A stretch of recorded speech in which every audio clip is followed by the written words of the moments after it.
Hello, my name is Stanley Heller. Welcome to The Struggle.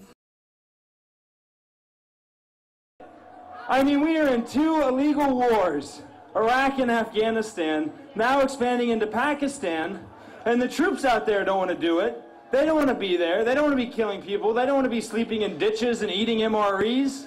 They're doing it because they think they're doing it for the American people, who support them and back them up 100%. Until we start hearing something different, how are we going to know to resist?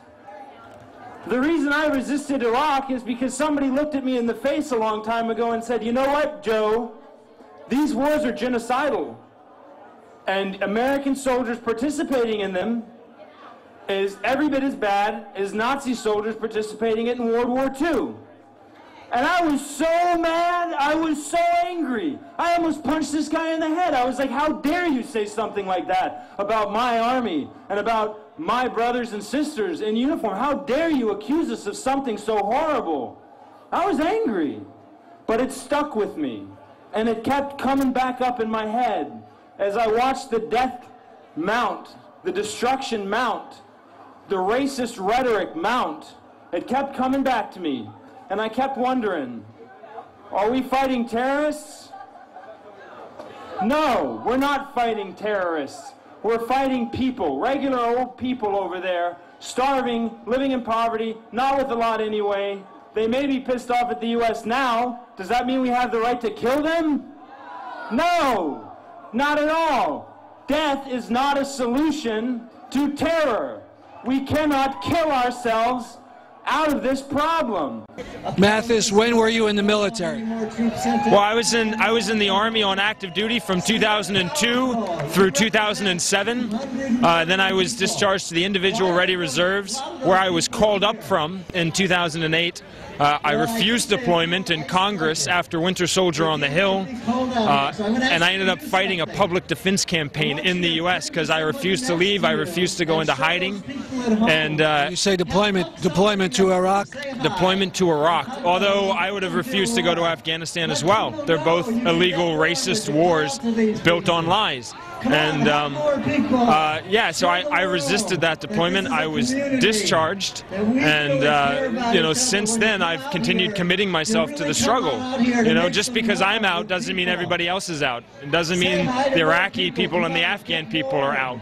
You know, this struggle's got to continue from all people of good conscience who love democracy and peace. You know, this struggle must continue. You know, some people say, well, Iraq was the wrong war, but Afghanistan was the right war because Bin Laden was there, and we have to fight the Taliban and all that. What do you think about that? Number two.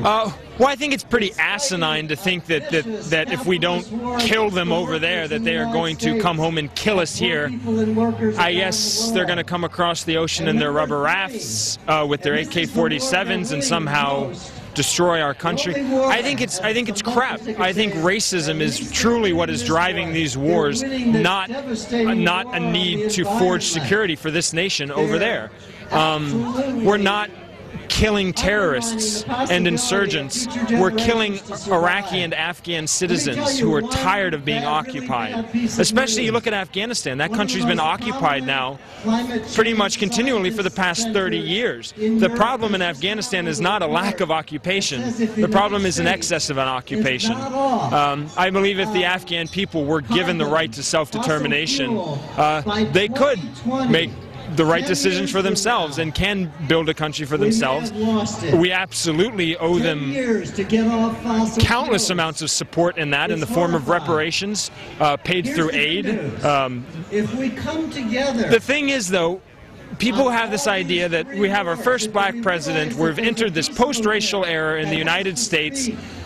And so when Obama speaks about we need to continue this war, people feel like it must be coming from a different place than it was for Bush. Well, Obama's making arguments like we can't give the Afghan people and the Iraqi people self-determination because if we did, they wouldn't build anything for themselves. Or they'd just kill each other. Or worse, they'd organize and come back and kill us.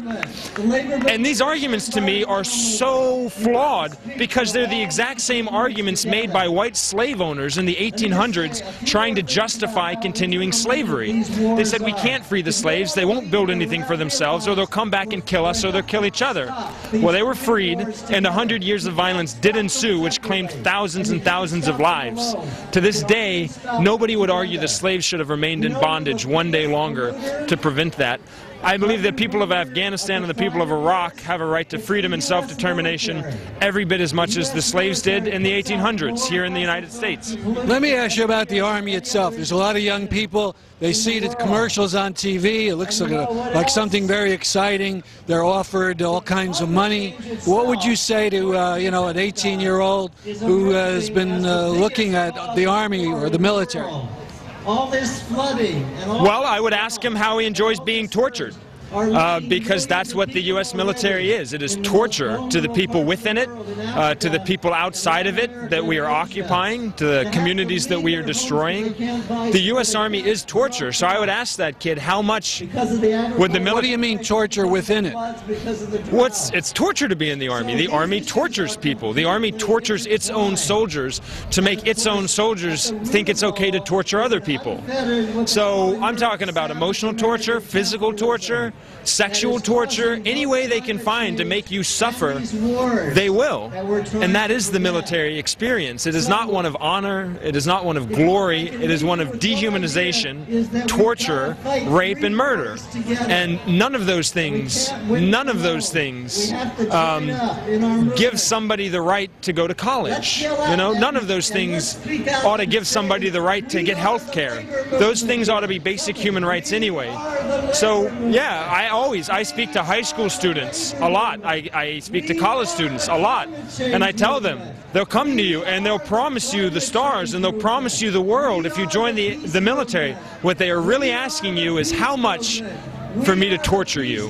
And that's what it is. It's torture. And I experienced it, and nobody else should have to. Final question. I see your shirt says Iraq Veterans Against the War. Are you part of that organization? I am. I'm actually on the board of directors. I've been a member for 1.5 years now. I actually refused to deploy to Iraq in great part because I was exposed to the Winter Soldier testimonies that Iraq Veterans Against the War put on in Maryland. It's an extremely powerful organization. The voices of the troops decrying the occupations that they were carrying out does hold the key to ending these wars. We've just got to start sending real messages of peace to the soldiers, and that doesn't include keep going, guys, we support you. You know, that includes some hard truths. And those are the truths that our boys need to be hearing, just like I needed to hear for me to make the decisions I did. Thank you very much. You're welcome, sir.